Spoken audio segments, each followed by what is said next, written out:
Thank you for tuning in to the Reel Sisters ATL. I'm Allison. I am Christina. And yes, we are Reel Sisters. All right, y'all. So we have to introduce our guest. I know you have seen her in some of our previous videos. She's back. If you have not met her just yet, her name is Jazzy. This is Jazzy. Yes, and she will be co-hosting with us every now and then with some of our favorite horror movies. Absolutely. So, as you can see, she is dressed for the holiday season. She is. But horror is her first love, just like ours. So. Yes. Now, before we get into today's movie, we want you to like, subscribe, tag, share to everyone you know. Yes. Tell them to chime in. We are coming with so much new Bringing content. the heat, baby. And we are going to be cruising into 2022. Woo! Full speed ahead. Yeah. So be sure to tell everybody you know we got some good content, good horror movies coming your way. So as you can tell by the way we're dressed, our feature for today's episode is a holiday themed It is horror film. We've been super excited about doing a movie based around this time of year. So without further ado, let's dive into it. P2! Oh my goodness. So if y'all have not seen P2, you are definitely in for a ride. Yes. Kick back, relax, and let us dive into this. Let's get into it. So let me first say P2 had me on edge from beginning to end. Same. It was one of my favorite movies surrounded around Christmas. Right. And it just made me look at Christmas totally different at one point. Different. So let's dive into it. You have this young lady, you know, she's at work. She's working on Christmas Eve. We all know what it's like to work on Christmas Eve sometimes where we're trying to finish up those last minute emails. Reports. Whatever deadline. Yes, before the new year. So she's there in the office and, you know, she's trying to hurry up so she can get home to her family. Of course, who doesn't want to spend, you know, the holidays with their family? So she was at this point where she's getting ready to leave, realizes, you know, that her car wouldn't start. Right. Yeah, so, you know, she has all of this stuff in her hand. You know, she's ready to go. She's been at the office. She's ready to go eat and enjoy. Right. She gets in her car doesn't start. She goes looking for help. Right. Of course, by this time, everyone is at home, you know, or trying to get home. Nobody's waiting around trying to figure out what's going on. I know I wouldn't. I would have been like, look, bye. Exactly. The security guard, he had locked the entire building up. He was ready to go home and enjoy his holiday. Right. So she goes looking for, you know, security or somebody to help her jump off the car. And then she runs into the security guard and he says, well, hey, you know, asking all of these random questions, which, you know, he turned out to be, but we're going to dive into that later. So he goes and act like he's helping her start up her car. So she just says, you know what, I'm going to call a cab. She goes to try to call a cab. The cab finally comes. She can't even get out the door. Right. So and to back up, I just had an epiphany. It makes me wonder, did the security guard like cut her engine or like do something weird to her car? I think so too. So that it wouldn't start? Yeah, because it could keep her down there? Yeah, in the end, y'all chime in below and let us know if y'all thought that was the plan all along. Yes, he already had it set up to where he was going to make sure her car didn't start and that she couldn't leave. And all of the doors would be locked so she could not leave at all. The plot thickens. Crazy. Like, it's just out of this world. So she is at this point, she doesn't know what to do. Her car won't start. She can't, you know, the cab has left. She finally goes to her car, towards her car in the garage, or I don't know where she was trying to go. Right. All of the lights shut off. In the entire parking deck. Just imagine standing there walking all of your Christmas stuff in hand. Right. You're trying to get it home to your family. Can't get into the building. Your car won't start. Can't get out of the gate. All the lights shut off. Oh my goodness. What is going on? It just goes on and on. So out of nowhere, she trips, finally is able to get up. All of her stuff has fallen on the floor. And next thing you know, here is that same security guard standing behind her with something, getting ready to cover her mouth. Right. Getting ready to suffocate the girl. I'm like, knock her out or something. Yeah. It had to be some type of substance to make her just pass out. Yeah. I mean, can you imagine? That right there is some creepy that is insane mess. Right. I'm like, oh my goodness. So then it transitions, to where she's in this office or security area, shall I say. She realizes she is chained to the table and to the also to the chair where she can't even leave. And he makes it seem as if, oh, well, you just fell. But then she's looking around like, why am I chained? And then at that point she realizes, okay, you know what? He did this to me. Right. He made it to where I can't leave. Right, and she woke up dressed in something different than her work clothes. So now that would have creeped me out. That was even more creepy. And then he's trying to serve her Christmas dinner and act like they're on this date and asking her like these first date questions. What do you like to do? And she's looking at him like, sir, you've got me chained up. Right, like what you expect to say? Oh yeah, sure. Let's date. Okay, let's have a perfect sit-down Christmas dinner. Like, are you kidding me? So it gets to the point where he's like, look, you're not going anywhere. He makes her call her family and make it seem like she's not feeling good and she can't come to Christmas dinner. Wow. And the I knew pain it was over. and the defeat I saw in her face. Like, I couldn't imagine someone making it seem like, or trying to make it seem to my family like I'm sick when I'm really, chained somewhere I can't get out of. Better things to do. Yeah. So she's like, oh my goodness, like I got to find my way out. And then when she hangs up the phone, he make it seem as if, he's thanking her like she willingly did that. I'm like, come on. Oh my gosh. So as she's chained up, he gives her this gift. Oh my goodness. And she opens it and it's actually a video recording. Yes. So he puts the video in and it shows where her boss was trying to come onto her in the elevator. So if y'all remember from the beginning of the movie, when she was in the office, the boss came and was trying to apologize, and we didn't know what for. Yeah, and come to find out, it was like some Christmas party that went down. Yeah. He got a little tipsy. Boss got a little and he was trying to get, a little touchy-feely. And, she was like, look, get away from me. Yeah. And the security guard felt like he was defending her honor. Yeah. And I'm like, come on. She's like, it's not even your girl. Right. So it gets to the point where he's like, the security guard is like, he has to pay for what he's done.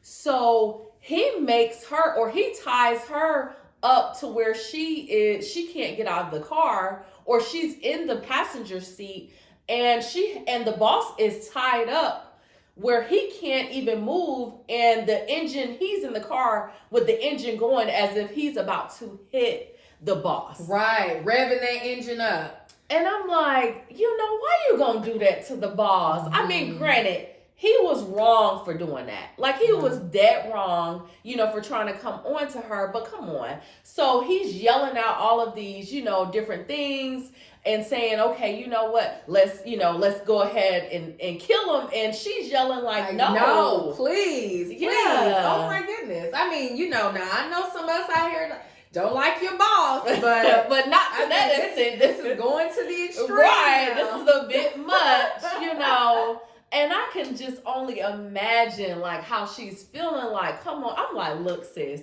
just tell him, look, let's square up, because I'm about to take you out. If you're going to try to take him out, I'm going to take you out. Exactly. Like, come on, get out the car. I would have been like, get out the car now. Let's go. Take these chains off. Let's go. Right. So in the end of that, it ends up killing the boss.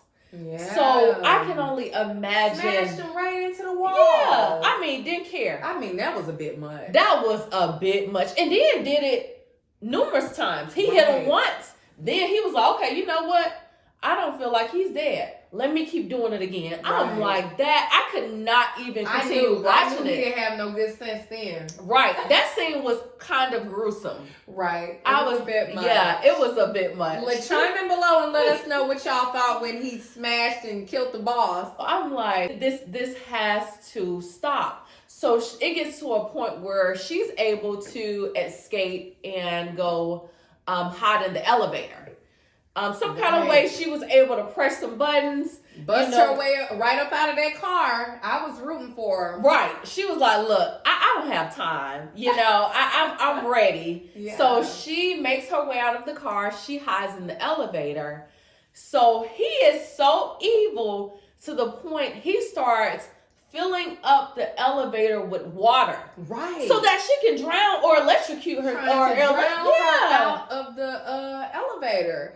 And then out of nowhere, the security guard that supposedly closed up the building, he fell out the ceiling. He killed the other security guard. I'm like, come on. I mean, he just was going around killing everybody. Oh my goodness. He did not care. Did not care at all. Have you ever had, please chime in below and let us know, have you ever worked with someone who seems a little bit creepy? Right. Just give you those signs. You're right, where you just got the side eye like, I wouldn't trust being around him late at night. Nod and smile. So then, she's in this elevator, all of this water is coming down, and she's like, you know what? I have had it. I am tired. Right. So it gets to the point where she's like, look, I am going to try to find a way to escape. She finds this axe, and while he's in there dancing like the security guard, I don't know what was going on with him. Like, it was real creepy. Yeah, he's in the, office dancing with some type of teddy bear. Yeah. And she's like, look, I got some. Impersonating Elvis. Yeah, at that. So she's like, look, I don't have time for this. She's going around knocking down all of the cameras. She's like, look, you're going to have to find me, but you're not going to see me on those cameras. Exactly. So she goes and knocks down all of those cameras. She finally goes into the office, and it was crazy because I don't know where he was at this time. Right. And then she, it was a video showing of him touching on her while she was, either asleep or under whatever that medicine that he had her on, or whatever she was medication. Sedated or something. Yeah. And I can only imagine. She's like, look, okay, I am done with this. I am just, I'm ready to go ahead and take him out. And then she noticed the police coming there too. Yeah. So the police had got the call when she tried to call from her cell phone earlier. Right. And I think she dialed the number but couldn't reach the phone. So the police finally get there, and they're questioning the security guard about who's down there with him. Right. And he's trying to play it like he's, has wiped off all of the blood and put on his little jacket to cover, the little stains. All professional. So they insist on, driving through the parking deck just to make sure it's safe and secure. Yeah. So he's, looking around, just making sure and hoping the girl doesn't pop out, or that, I think at that time he had her locked in the trunk. Yeah. And had the music playing loud so they couldn't hear her screams or nothing. Exactly. Oh my goodness. So then she finally gets out or busts her way out. As they're getting ready to leave. The police are leaving, and I'm just like, how couldn't y'all hear? Right, all that noise. Screaming. Yeah, but then again, there's no telling how loud that music was. Right. And typically when you are listening to Christmas music, you're not thinking that someone's, right. in a truck somewhere. And the guy seemed normal, so. Right, seemed. Oh my goodness. So it gets to the point where she's right there where the police are leaving, and then you have the security guard and his dog, which he had this big old Rottweiler. So they're facing her, and she's just feeling like, oh my goodness. And she sees the police, just leaving out. So she's like, oh my goodness. I mean, they couldn't see her in the rearview mirror. They probably was ready to get home. They weren't thinking about that. And I'm like, that sucks so bad because she was so close. So I'm close like, to if you would have just there. ran a little bit faster, you know, the defeat. I was upset about that. So he lets the dog loose to go chase her. He's like, look, I'm gonna go ahead and just let this dog put you down, and this is gonna be that. And I'm like, that's messed up. You're gonna have a dog eater.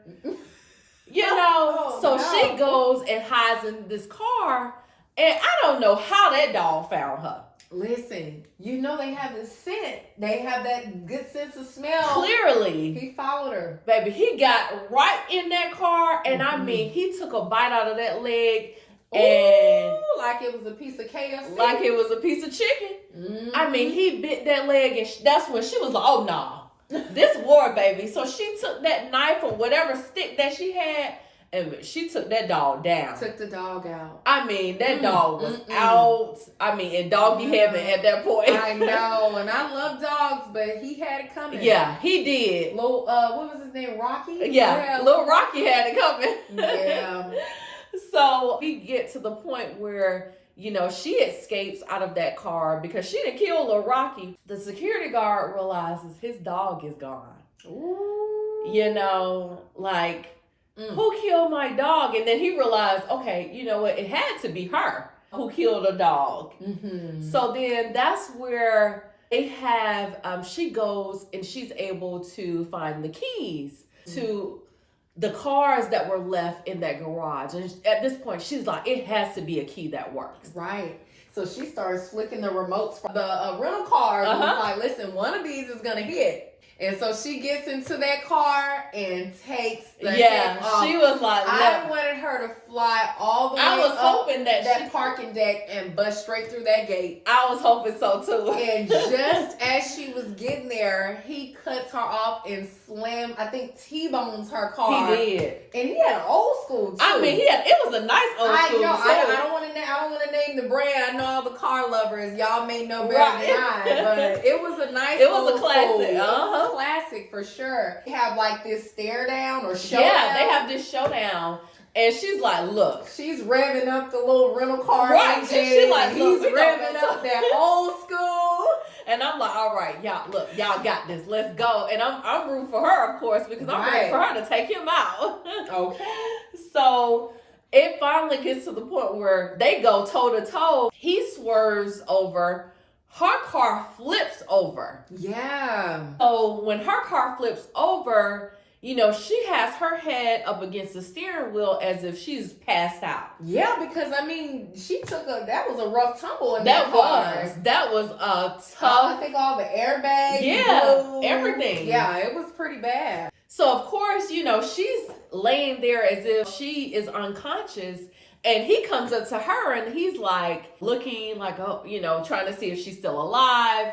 And then that's when she lifts her head up and she stabs him in his eye. I'm like, oh my goodness. Like my eye was messed up. I felt for him. I was like, I could only imagine like someone doing that to me. So she stabs him and she locks him up. And she takes the handcuffs and she locks him towards the car. How do you like it? Yeah. Being chained up. I thought she was going to start just kicking him and start beating him. I would have like, look, all of the stuff that you done did to me. So at this point, she's like, look, you know what? Maybe I'll just leave him here to fend or whatever happens to him. Because at this point, he's locked to the car. He can't go nowhere. His eye is, you know, has been stabbed. Ooh, that eye was swole. That eye was done. And then on top of that, she takes the handcuffs and she attaches him to the car where he can't go nowhere. How do you like it? Right. Like, how do you feel now? So even with all of that, he was still talking smack. Right. I mean, yelling and screaming at her, calling her all awful names. Yeah, because she was just going to leave, off and leave him on down there. Right. But when, you know, he's still talking smack after he's tied to the car, he can't go nowhere. Ooh. So she went ahead and she was like, look, I got something for you. And she lights the gasoline and lights him on fire. Ooh, like a rotisserie, a T-bone steak. Well done. So she is finally limped out, of course. You know, she's been through all of this tragic mess. Right. Walking through the New York snow. Yeah. With a springtime sleeveless I know. dress on. I mean, no shoes on. Right. All of the cops show up. The whole force shows up in typical horror movie fashion after all the damage has been done. So I would have to say this movie was one for the book. Absolutely. Y'all chime in below and let us know what your favorite scene was from this film. We definitely did not get a chance to cover them all. It was so many. But certainly y'all may have some more. So definitely chime in. And don't forget to tag, like, subscribe, share. Let everyone you know to tune in. We've got so much heat coming in 2022. Some of your favorite horror classics, new and old. And we hope that you all have a very, very happy holidays. Yes. And thank you for tuning in to the Reel Sisters ATL. And yes, we are Reel Sisters.